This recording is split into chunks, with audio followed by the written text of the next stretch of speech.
Welcome, sisters. We are ready to begin our gathering.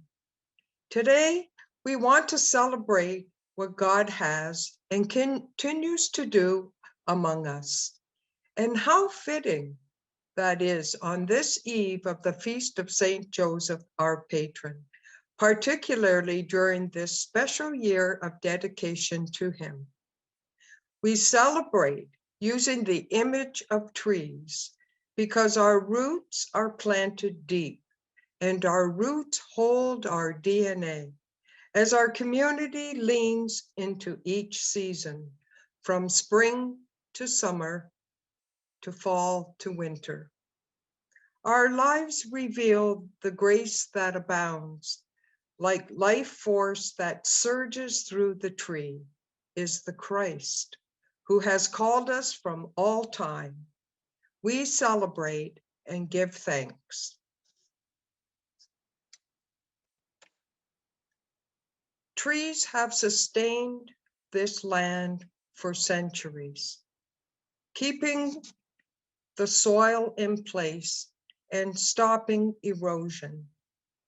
The land all around us is the traditional and ancestral territories and waters of all Aboriginal people, First Nations, Métis, and Inuit. Acknowledging Aboriginal territory and water is a way in which we show recognition of and respect for Aboriginal peoples. It is recognition of their presence both in the past and the present. It is essential to establishing healthy, shared, reciprocal relationships. We express our gratitude and we extend our respects to their elders, past and present.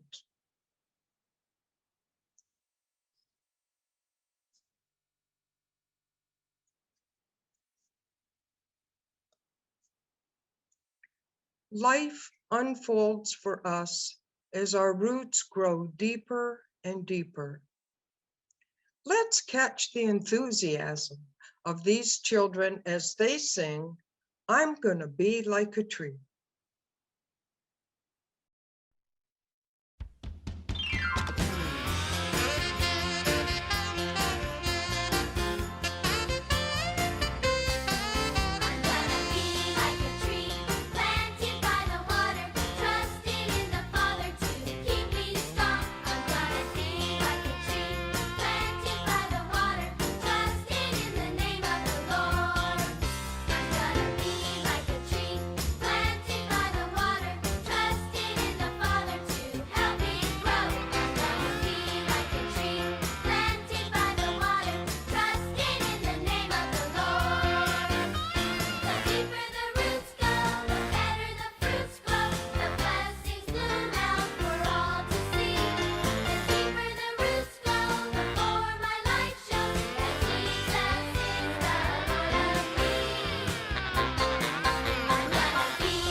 We asked Mary Deesberg to share with us about that tree of our CSJ congregation.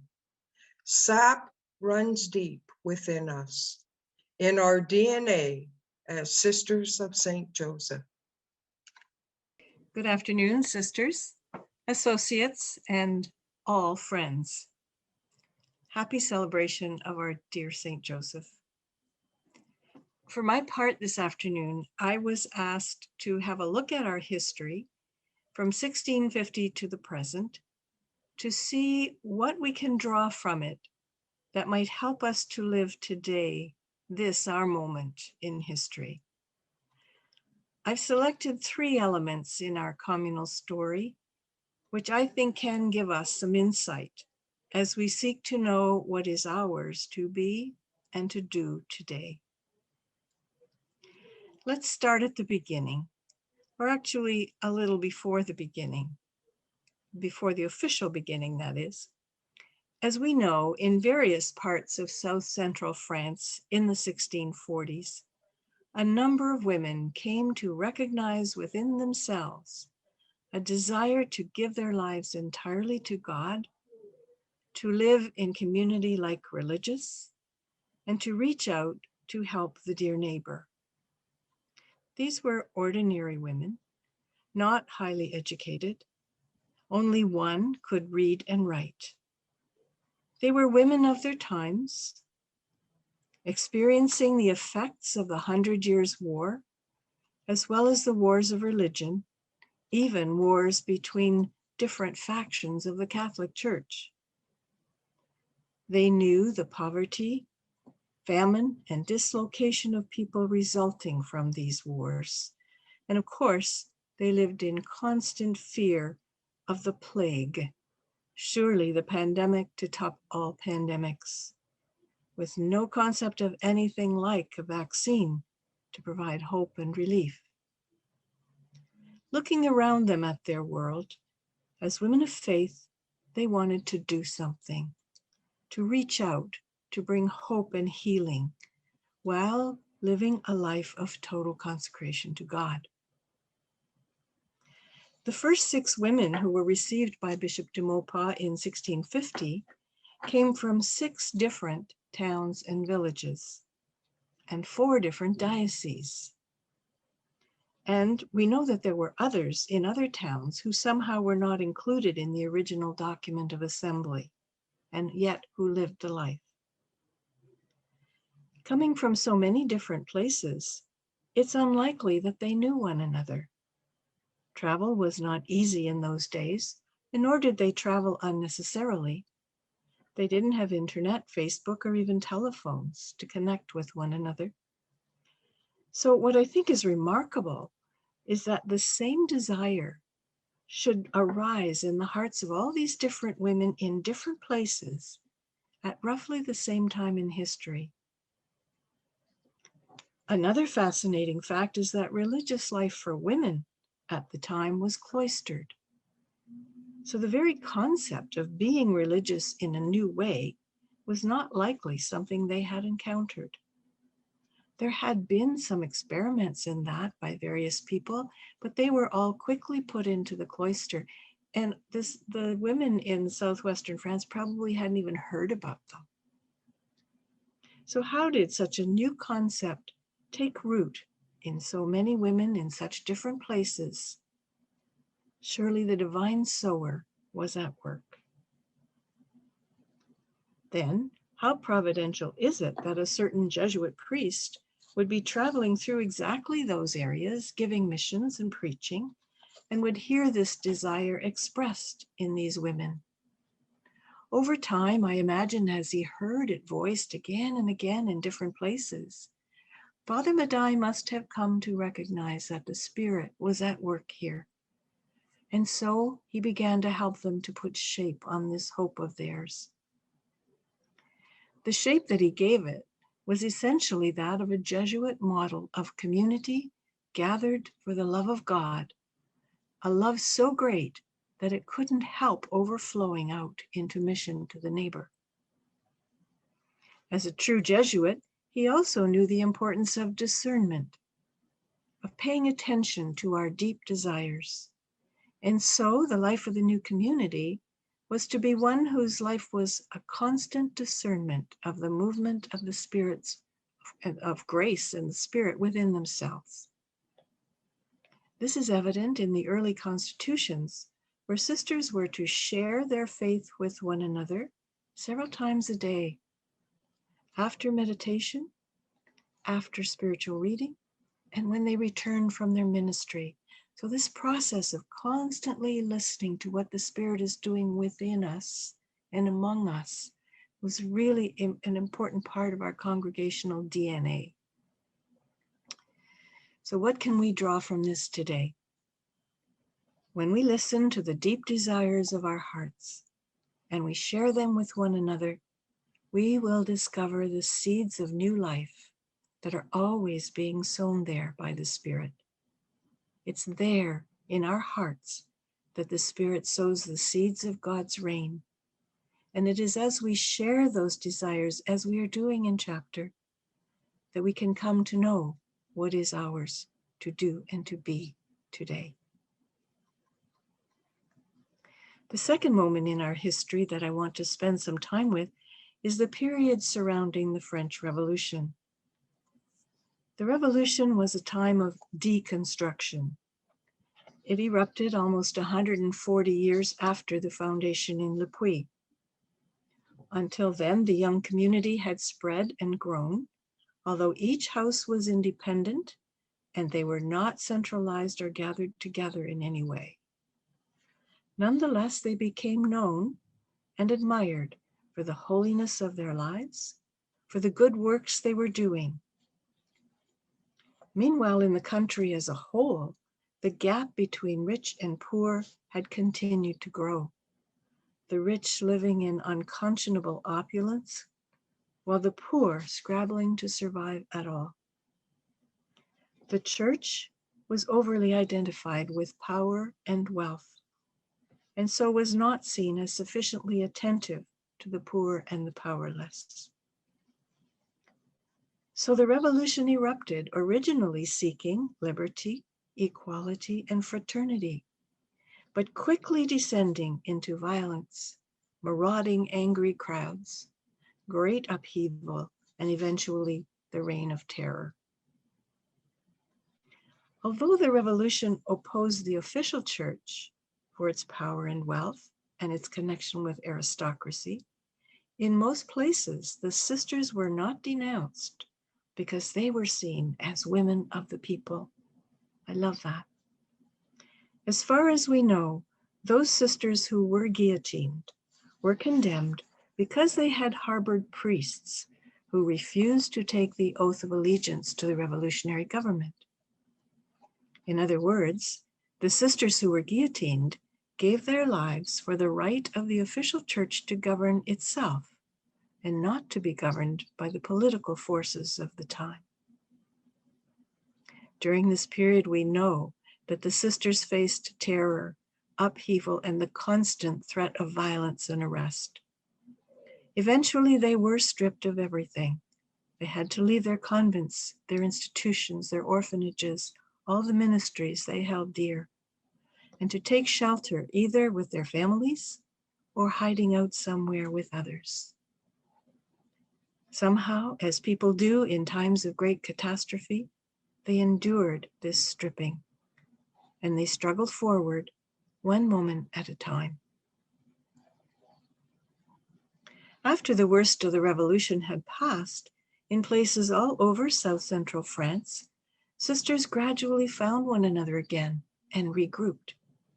We know the story of Mother St. John gathering the religious of the Lyon area at the request of the bishop and making them into Sisters of St. Joseph.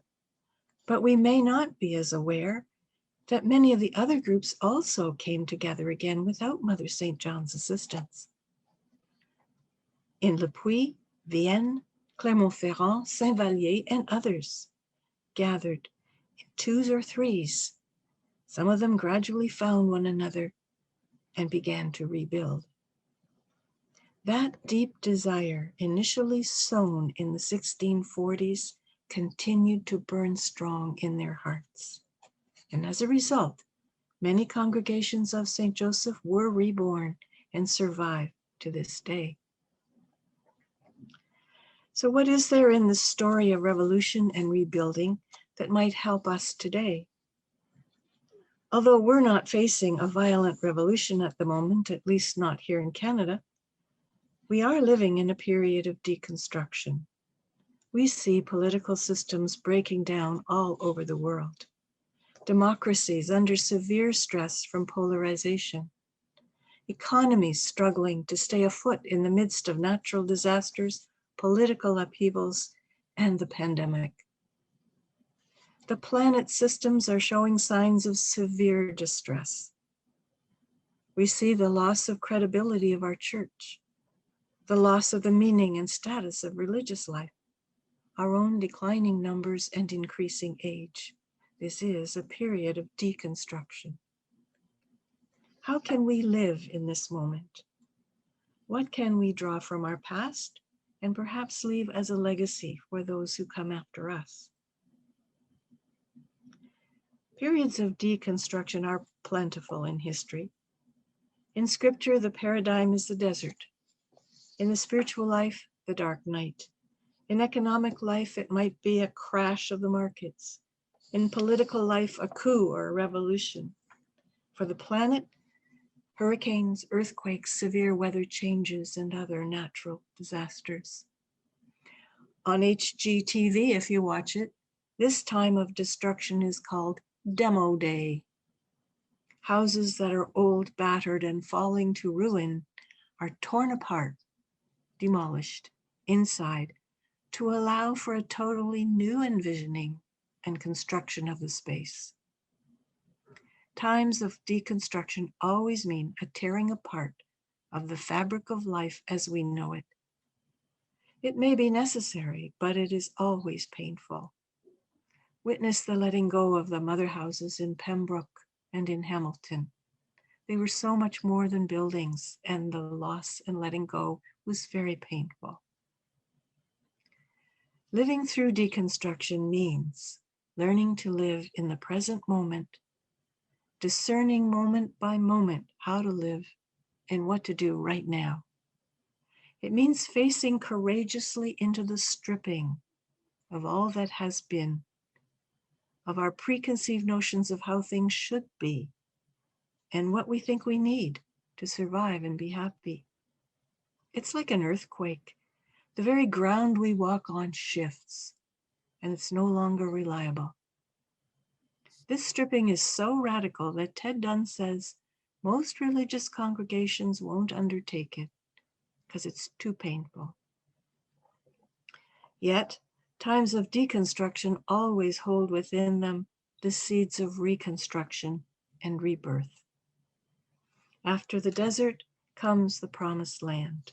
After the dark night comes the calm basking in the presence of God.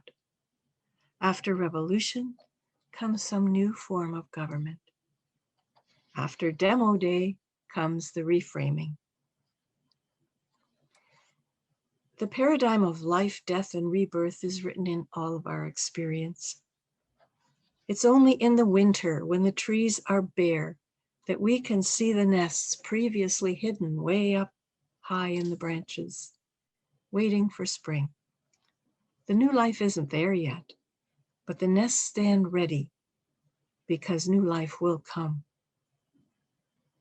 In this, our period of deconstruction, we see the Greta Thunbergs. We see groups like Water Watchers, and we see the many folks who are undertaking new and creative projects to help the planet. We see movements like Black Lives Matter, the decriminalization of drug possession, making addiction a health issue instead of a criminal one. We see movements to provide affordable housing, to attack human trafficking, and efforts to provide collaborative services for the poorest among us, like our hub. We see Pope Francis bringing fresh vision to the church and the gospel to our tired world, and challenging us religious to discover anew the meaning and the radical nature of our consecrated lives. there are many signs of a new life bursting through. Times of deconstruction also force us to discover within ourselves qualities and strengths we didn't know we had. Courage, greater resilience, amazing creativity, deeper hope, more vibrant faith, and surer trust. A whole new sense of what's important and what is essential in this moment. We learn how to live with an uncertain future. In truth, the future always is uncertain, but when things seem stable, we can fool ourselves into believing that it will always be so. Yet the future often comes as a surprise. The best way to prepare is to live in the present moment as best we can, with hope, trust in God, and a generous sense of humor. Madai writes, "Never go ahead of grace by an imprudent eagerness." And I would add, nor by an untrusting anxiety, but await its moment in peace. And when it comes to you, follow it with great gentleness and courage. So in times of deconstruction, we do not need to be afraid of becoming small. Small is where we started. Small is flexible, local, seeing the real needs and tending them with speed and efficiency. Neither do we need to fear going out of existence. We know from our congregational history that it has happened before, and we can face that possibility. The seed planted in the 1640s may go underground for a time, but it will find a way to germinate once again in a suitable time, in a suitable place, in the hearts of women of faith. The new plant may not look exactly like the tree it came from, but it will still hold the essentials of its DNA. The final element of our history that surfaced for me as important to revisit is the gift of our spirituality. This element is not one specific moment, but is the unifying force that flows right throughout our history. Father Madai did not create us to perform good works. Rather, he gave us a spirituality to live. I believe it is this spirituality which has enabled us to survive and thrive for these more than 370 years. Love of God and love of neighbor, what could be more basic? We sometimes describe ourselves as contemplatives in action. That phrasing may seem to create a division between our life of contemplation on the one side and our life of action on the other. However, I think that the spirituality we have been given doesn't separate those two aspects of our life. Father Madai calls us to model our life on that of the Trinity. In the consecration to the two Trinities, Madai was not giving us a pious devotion or a prayer to say so many times a year. He was giving us a model of who we are in truth and who we are called to be. What's Trinity? Trinity is love outpoured. Three persons who are love, loving so totally, so vibrantly. We can call it a dance, and I think theologians call it perichoresis or some such fancy term.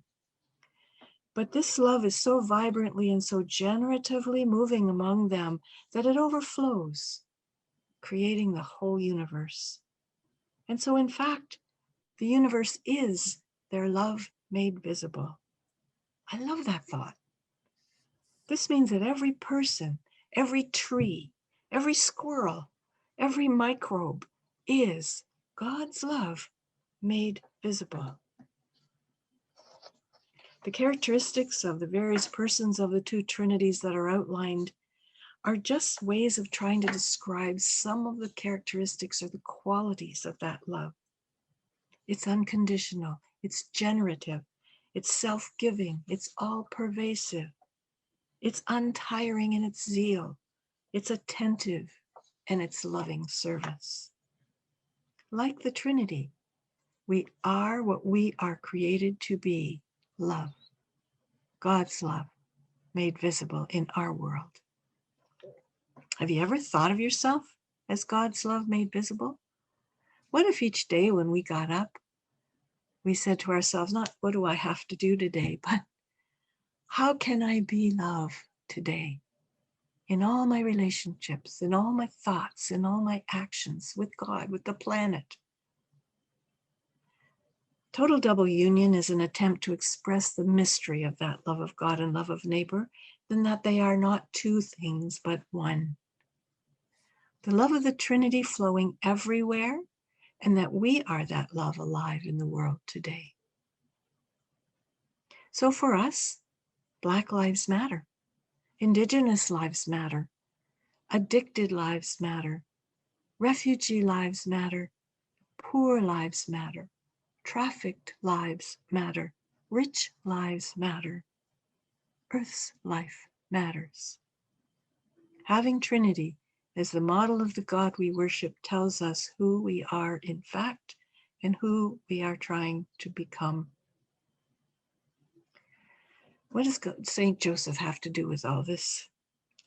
Therese Vacher tells us that we were named after St. Joseph not because he was a great patriarch or protector, though he is that, nor because he was hidden, though he is that.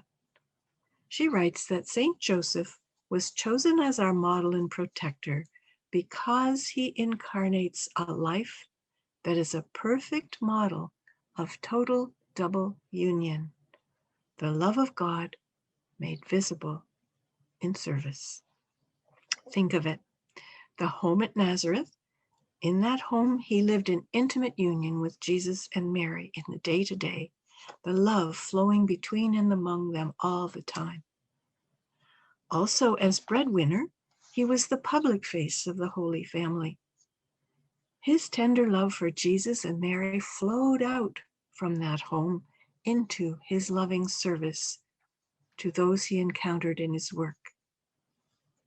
And that's what Madai says we are to do. We are to be like Joseph, expressing our love of God in love of the dear neighbor. So it's one love. Our world suffers greatly from loneliness, disconnection, and spiritual hunger. We can bring it what it most needs, love. Regardless of our age, our health, our physical or mental capacities, the size of our community or its public image, we can all do this. Whether our ministry is out there helping the poor, refugees, the homeless, the hungry, or the planet, whether our ministry is confined to our residence and expresses itself in prayer, in being grateful to those who care for us, in listening to those who are difficult, or in doing any of the myriad little jobs around the house that need tending. Love is who we are. Love is who we are wherever we are. Love is the most powerful force in creation. Even a few people totally committed to being love can literally change the world. What is ours to do and to be today? It is ours to be love. So now to summarize. From our beginnings, we learn that amazing, unpredictable dreams are seeded in our hearts by the divine sower. If we pay prayerful attention to our own deepest desires and share them with one another, who knows what the Spirit may have in mind next? Secondly, from the period of the revolution and the rebuilding, we learn that in this our time of deconstruction, we need to allow ourselves to be stripped of our plans and our preconceived ideas, and to enter into all that the present moment calls us to. The future is always unknown. To think otherwise is an illusion. We don't need to be afraid of becoming small or even of going out of existence. It has happened before. The basic paradigm of Christianity is the Paschal mystery, life, apparent death, and rebirth. We walk in trust in the divine sower who never stops sowing seeds of new life. And thirdly, from our spirituality, we learn love is the most powerful force in creation.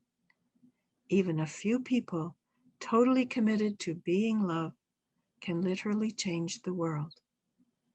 What is ours to do and to be today? It is ours to be love wherever we are. Amen. Please join me in singing. It is good to give thanks to you, O God, to make music to your name. It is good to give thanks to you, O God, to make music to your name. It is good to give thanks to you, O God, to make music to your name. I now would like to invite Sheila to share a poem. And this poem is Seeing the Spirit from Earth Medicine by Jamie Sands. Seeing the Spirit. Spirit breathes the aliveness in every flower and tree and fosters our connections to life's sacred mystery. The net that binds us together is the spirit we hold in kind, the abundant, unlimited expression of the Creator's breath divine. Humankind is always looking for ways to measure the soul, never really seeing the spirit that makes creation a whole. Fragments rest in every part of the natural world we know. But when we forget the oneness, we fail to honor creation's flow. Spirit flows in unity to the source from which all came, visible to every seeker who has found the eternal flame. The fiery connection to all life rests in the love that lies within, a oneness that gives us no recourse but to see the spirit in all our kin.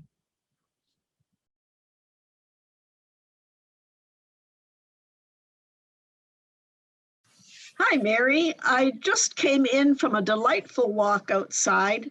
Spring is springing up all over, and I'm ready for that cup of tea you promised me. Great.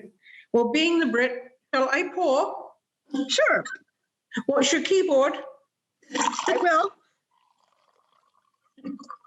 Okay, I've got a full cup. Thanks. That's enough. Stop. Thank you. This is wonderful. I love a cup of tea at this time of the afternoon. Well, I brought a little bit of your spring day in beside me here, so That's beautiful. we can celebrate.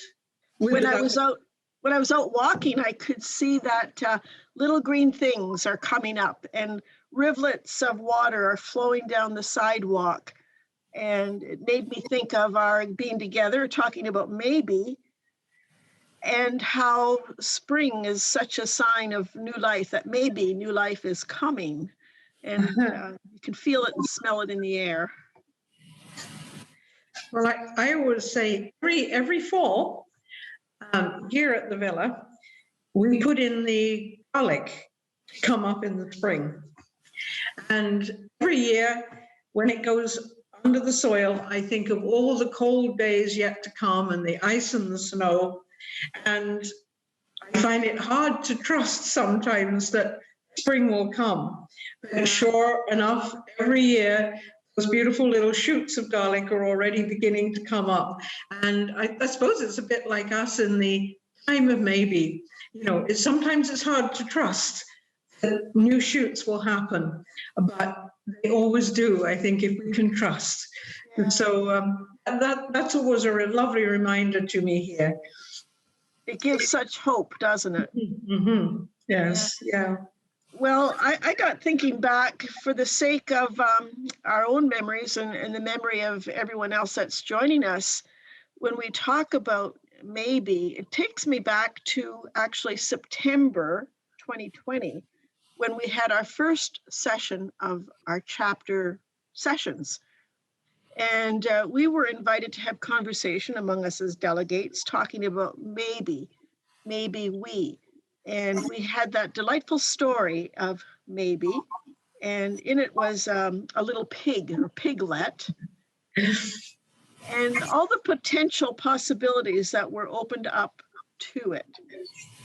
And it kind of ended with the image of a pig, little piglet being able to fly. And we have that expression, when pigs can fly. Uh-huh. And usually when we say that, we mean, oh yeah, nothing's going to happen. Yes. It's impossible. So I think the challenge of what we were doing that day was looking at what might be some of the things that seem impossible that we're invited to consider and look to what we could do. Do you have any recollection of that day? And I do. what And it meant? I've loved the question and actually used it with some other people since. And it's such a beautiful question. And I suppose maybe because before I entered, I used to work in the field of bioethics.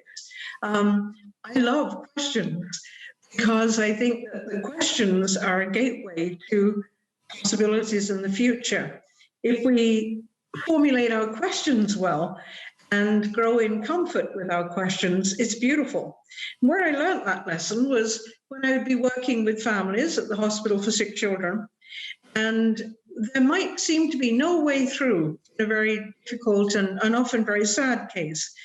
And the parents and the medical staff might be kind of in conflict with one another about what is the best way to proceed. But I always found that if we could pose the right sorts of questions, then that opened the door to imagining alternatives. And always, inevitably, once the imagination was freed, so we could find a way through. And it was beautiful. It was a beautiful experience and a great learning opportunity for me. What I find in this time we're in, living the mystery of maybe, I think none of us really imagined how much the COVID experience would overtake our lives and really shape us. And we talk about transformation, and that in itself has become a means of transformation if we're embracing it and finding the silver linings that are in the experience as well as the limitations. So it's making us into something new and different. The meaning of what does this COVID time mean for us? And I think even though it's very hard for people, and because of that we need a concern for one another, because they are difficult days. I think in a way it's as it should be. One of the things that I probably most love from our own charism is when the work of the translating committees after the Second Vatican Council looked at our primitive documents and then formulated that into that portrait of a sister of St. Joseph. There's one line that always jumps out at me, always excites me, and that is, "She should always be in holy disquietude." And I think that's a beautiful word for these times, this disquietude that both call us to be present to one another, but at the same time, trust that disquiet, and to allow that, as you say, to beautifully sort of transform us. And I think it goes along with another part of our sort of our early documents that talk about us always being on the move. We always move toward. And so in a way, it's that sort of beautiful accompaniment on the journey, even though the journey may seem a little bit dark, but we always move toward the more, whatever that is. And so it kind of gifts us with this beautiful beautiful transformation, I think. I asked a sister this morning at breakfast as well. You know, it's nice to get other people's ideas of what living this mystery might be today. And you mentioned about presence just a moment ago, and that was part of it too. It's like the mystery of this time that we're in maybe has called us to be more present to one another in the situation, to be where we are with one another. Maybe there'll be the time soon when we can just talk normally and visit with one another instead of kind of how we are today. Yeah. It's lovely to come to Coburg and sit by the water. We'd love to have you. Yeah, thank you. So that's what we're missing in these times, missing most. So maybe we come to appreciate and know what we value even more, what's essential, and what we really need, rather than all the things that we haven't needed during this time. Yeah. So a little while ago, I read that lovely interview with John Paul Lederich in, I think it was in Occasional Papers. And he was talking about sort of times like ours at the moment, where it is hard.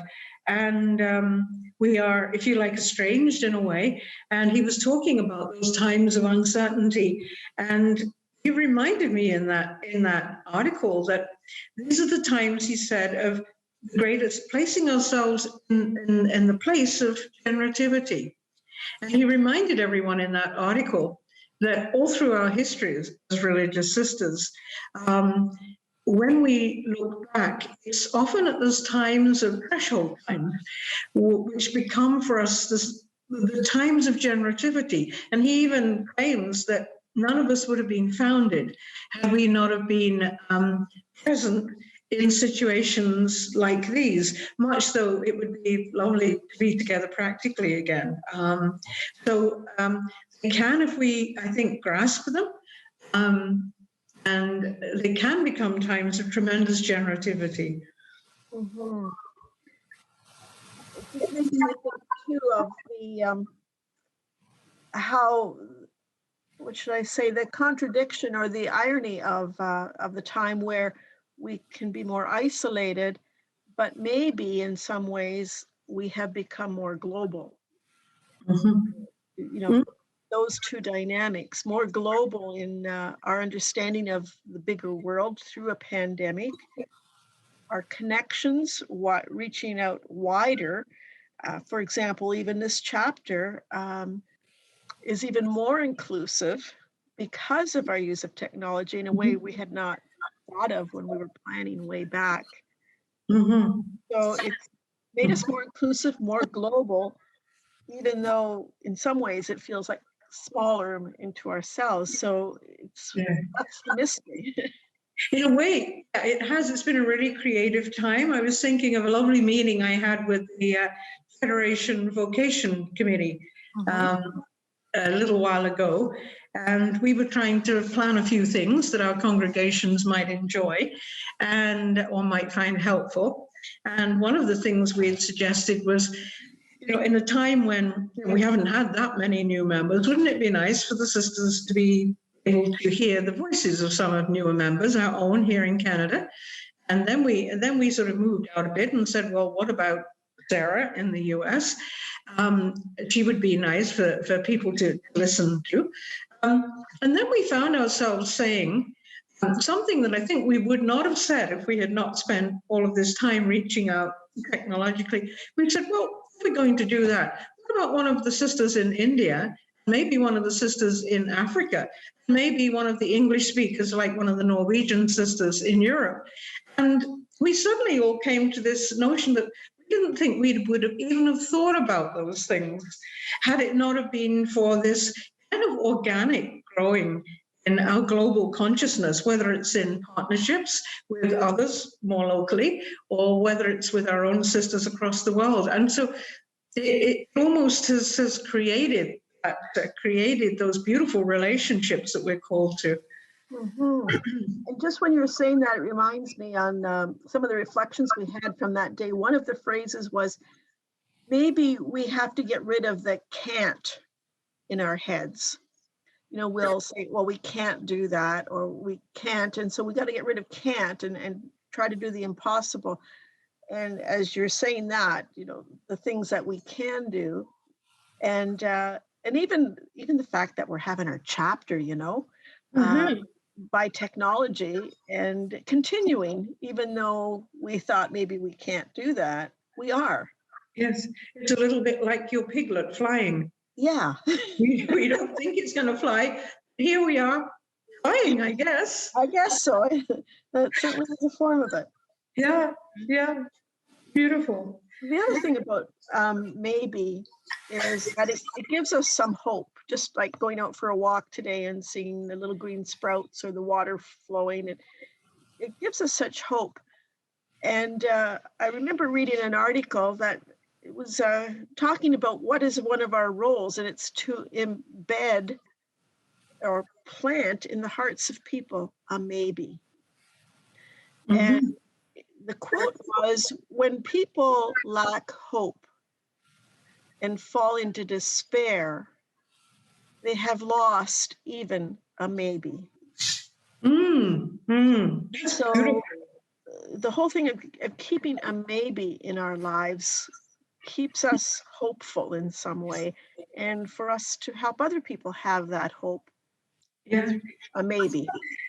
And I love the way it's like our own experience, and it perhaps leads us to that deeper contemplation we've been looking at for some time and engaging in. But, it's not quite all out there as we had it before. But just to sort of be able to be a ministry of hope. Yeah. As you're saying, that as we live into our own hope of what maybe means for us, so then we can share it with others, that maybe.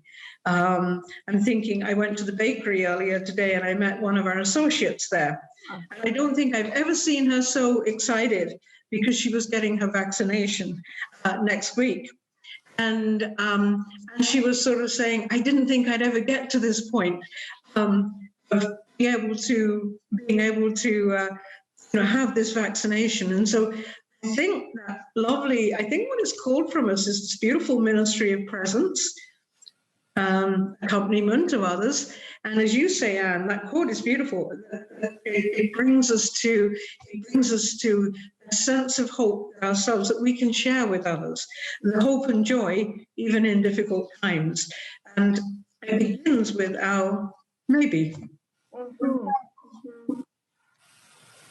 So, Mary, maybe this is a time just to say, I would hope, my hope is that we can meet again and you can refill my cup of tea and Properly without being scared of pouring it onto the keyboard.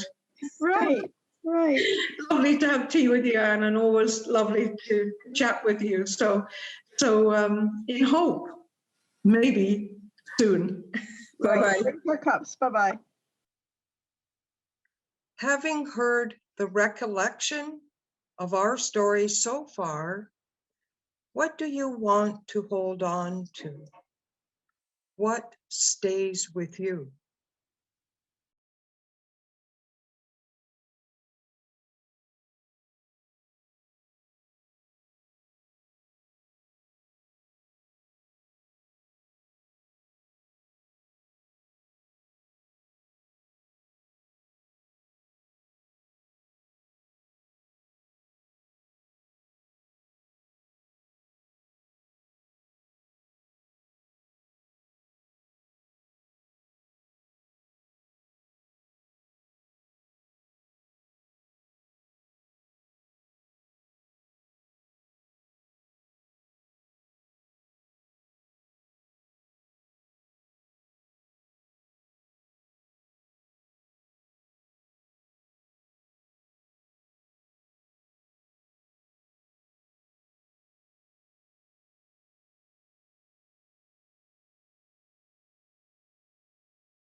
I'd like to invite Dot Ryan and Irene Baker to share with us some of their reflections.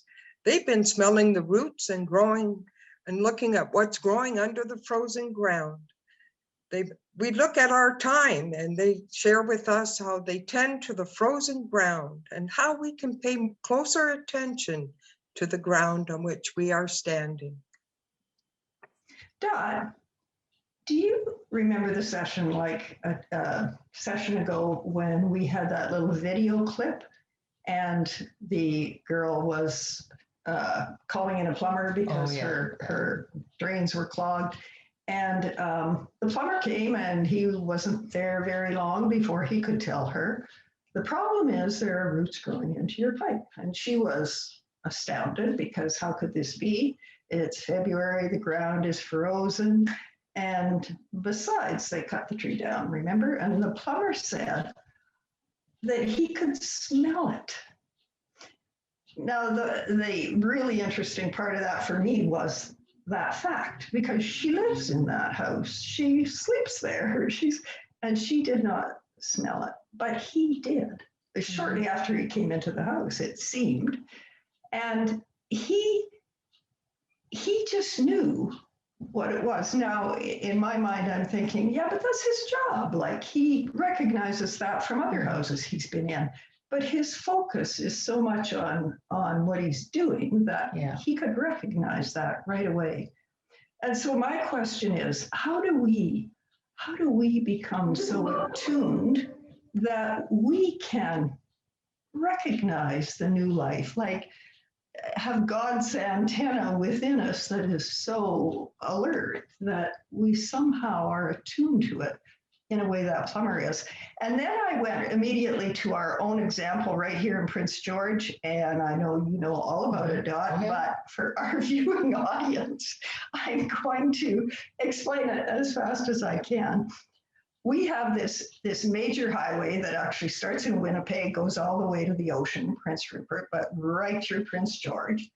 And it's the main artery out of Prince George, and it's the main one that connects us to like Vancouver or Edmonton or wherever you're going. But to get to the cutoff to those other highways, we literally have to drive 2 hours with nothing. And I mean nothing but trees. Like, we live in a forest, right? So there are trees on millions of them. Now that's not, No, it's not an exaggeration. No, there are millions of trees on both sides of the highway. And literally nothing else. There is no Tim Hortons. There is no garage. There are no houses. There are no cows. There is nothing. And so we hate that stretch. We miss the cows. It takes forever. And there's just nothing to entertain your mind. But in 2006, okay, so that's not very long ago, 2006, a UNBC student is driving down that highway and he pulls over to the road randomly. He goes in because he has an assignment from university. He's botany or biology or something like that. And he goes into the forest just on foot to look at mosses and lichens or whatever he had to study. And in he goes. And before long, he sees that this is different. These trees are way different from what we see from the highway. And they were, first of all, they were huge. And secondly, they were red. They weren't the spruce and pine that we see out on the highway. And he realized, oh, wow, this is something big here. And he goes booting back to the university, tells his professors, and they eventually come in with experts. And here's the long and short of it. Those are ancient redwood cedars. They estimate the ages to be anywhere from 800 years old, some of them, but some of them are 2,000 years old. Like, that's the time of Christ. That's the time of St. Joseph we're talking about. He was alive when those trees were alive. I mean, imagine that. And not only that, in a bit farther, there's this waterfall. And the spray from the waterfall allowed all this growth around the waterfall. And they discovered 400 brand new species around that waterfall. There were not even any names for those species because nobody's seen them before. I mean, get your head around that. It just blows my mind. It blows my mind. And so, in fact, where we're driving up and down this boring highway, there's this incredible phenomenon there. They say those trees are bigger than the ones in Haida Gwaii. One of them measures 16 feet in diameter. In diameter, not height, diameter, 16 feet. So at any rate, this spot has now been designated by, the world leaders and all that as the only inland temperate rainforest in the world. It's the only one in the world that they know of. Maybe someday they'll discover another one hidden behind somewhere. But right now, because it's 800 kilometers from the ocean, it's an inland rainforest. And so we are now finding that this boring stretch is attracting visitors from all over the world to see this. So, what we were calling boring is alive. And so to turn it over to Dot, because we kind of live this forest theme all the time. I said, not only because we live in a forest in this wonderful ancient forest out our back door, but for 2 years, you've been doing a forest dwelling course, which is so grounding in the whole sense of being contemplative. So take it over. Yeah. Well, over the last few years, I have had the privilege of taking a number of courses from Father Ron Rothheiser. And so when he put together and talked about this forest dwelling program, which he calls the Spirituality for the Wisdom Years, I think that is critical of where many of us are right now. And so Ron starts out by saying different things are asked of us as we move through our spiritual journey. So as our active ministry ends, we need to look at other ways of contributing, particularly in those parishes or communities in which we live and work. He then goes on to say that because we often lack spiritual guidance and a developed spirituality specifically for the second half of life, and I think most of us would agree with that, the questions now become, what do I do with the fire in me now? Yeah. How do I live my spiritual life now? What habits do I need to develop in my later years? And how do I stop writing my resume in order to start writing my eulogy? In other words, there comes a time in our lives when the question is no longer, what can I do to make a contribution? Rather, the question becomes, how can I live now so that my aging and dying will be my last gift, contribution to my family and my religious community? The forest dwelling program that Ron put together really has helped me answer these questions. It is based on the Hindu tradition of the major stages of life. And it's designed for mature seekers who wish to access the wisdom embedded in the mystical and contemplative traditions. In other words, seeing the roots growing under the frozen ground. That new life. So the tree of contemplative practices then includes stillness practices, silence, centering prayer, sitting meditation, walking meditation, generative practices, visualization, loving kindness meditation, and spiritual reading. And thirdly, creative practices, journaling and contemplative practices. And so right now I see for us, we should start paying attention to the ground on which we are now standing. Yeah, for sure. Okay. Yeah. And you know, I read somewhere, I can't remember where, can't remember who said it, don't remember anything like that. But that third stage of the Hindu tradition, that forest dwelling stage, is the stage where people who have their children are grown up and gone, Exactly. and their major work is finished, literally or figuratively go into the forest to absorb the wisdom, the smells and the feel and the touch of the wisdom that is there in a forest, in order to become attuned to that deep inner spirit. This is the part I love, to prepare themselves for the time when the only thing they have left is that inner spirit before they meet the divine. So Dot and I have decided, like, when we're old enough to be put out to pasture, make a note. We don't have to be put out to pasture. We can be put into that ancient forest, which is right out our back door. Yeah. And we'll see what we can glean from it. Probably a lot.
There is always new life underneath. The ground we are standing on is holy ground. From our very beginning in Le Puy to the journey to St. Louis and the journey into Canada with our beginnings in Toronto. During some of these years, we have often stood on frozen ground, yet paid attention to the urgings of the Holy Spirit and pondered the call of our patron Joseph, who had a dream and faithfully put his trust in the divine and moved into the unknown. On this eve of Joseph's feast day, our congregation gathers across the country to celebrate Joseph, one who went unnoticed and lived a discreet and hidden presence, who nonetheless played a role in the history of salvation. Pope Francis, recently in his apostolic letter, has described Joseph as a beloved father, tender and loving, obedient and accepting, a person in the shadow. Francis goes on to say that against the backdrop of COVID-19, we have been helped to see more clearly the importance of ordinary people who, without seeking the limelight, exercise patience and offer hope every day. Is this not clearly who Joseph is for each of us? A person in the shadow, seeking only what is mine, what is ours to do? Joseph set aside his own ideas, reconciling himself with his own history and achieving the fullness of his being in total self-giving love. We too desire to pattern our life with the desire to move always toward profound love of God and love of neighbor without distinction. In the manner of Joseph, whose name we bear, and in the spirit of the incarnate Word, we are encouraged by Pope Francis to rediscover the value, the importance, and necessity of creating a new normal from which no one is excluded.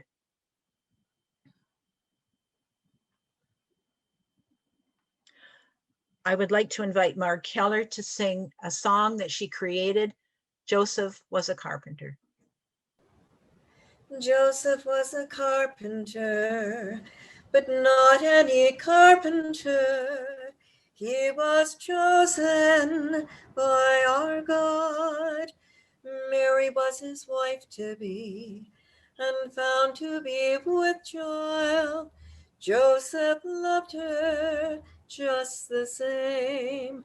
A faithful man shall be much praised, and he that is the keeper of his master shall be glorified. For he was a just man, a humble and gentle man, wanting to spare her of this shame. Then the Spirit spoke to him and told him to take his wife, for she was chosen, Mother of God. A faithful man shall be much praised, and he that is the keeper of his master shall be glorified. Faithfully and humbly he carried his task out, and the mission given to him. Joseph, be with us now. We are called in your name. We are daughters of your own. A faithful man shall be much praised, and he that is the keeper of his master shall be glorified.